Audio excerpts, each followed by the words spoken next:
হজরত ইদ্রিস আলাইহিস সালাম মানবজাতির ইতিহাসে প্রথম ব্যক্তি যিনি কলম ব্যবহার করে লেখালেখির সূচনা করেছিলেন। আল্লাহ তাআলা তাকে খাতা ও কলমের সাহায্যে লিখন পদ্ধতি, হিসাব নিকাশ এবং জ্যোতির্বিজ্ঞানের প্রাথমিক ভিত্তি স্থাপনের জ্ঞান দান করেছিলেন। শুধু তাই নয়, তিনি প্রথম কাপড় কেটে সেলাই করে পোশাক পরিধানের রীতি চালু করেন, যার আগে মানুষ সাধারণত পশুর চামড়া ব্যবহার করত।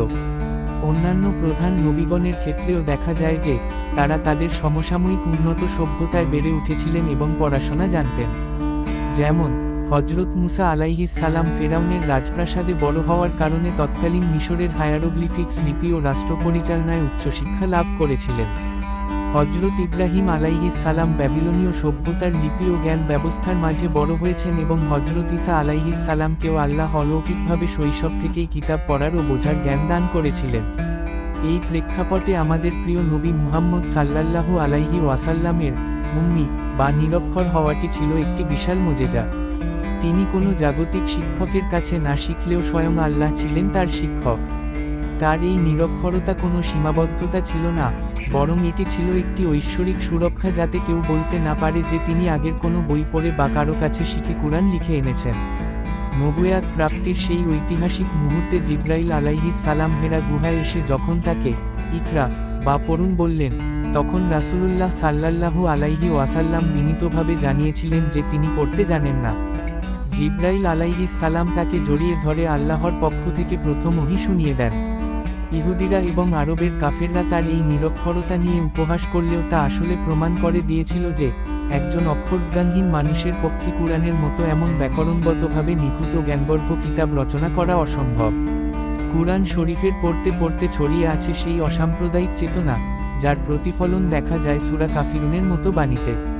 এই সূরার 6 নম্বর আয়াতে, তোমাদের ধর্ম তোমাদের, আমার ধর্ম আমার, আয়াতটি ইসলামী অসাম্প্রদায়িক চেতনার এক প্রত্যক্ষ ও শক্তিশালী প্রমাণ।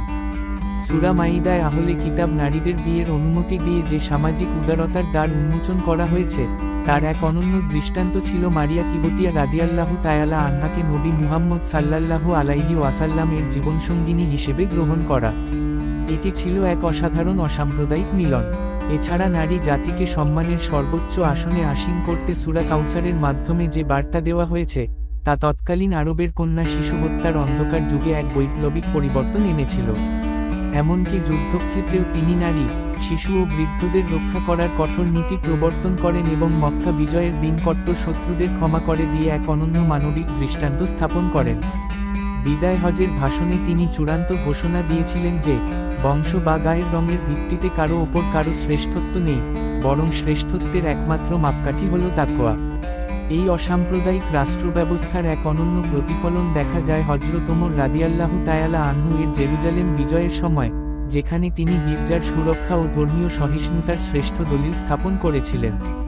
আধুনিক বৈশ্বিক আইনের অনেক মূলনীতি, যেমন ধর্মীয় স্বাধীনতা, অপরাধীর ব্যক্তিগত দায়বদ্ধতা এবং মানবাধিকারের ধারণাগুলোর মূল ভিত্তি এই ইসলামী দর্শন থেকেই উৎসারিত।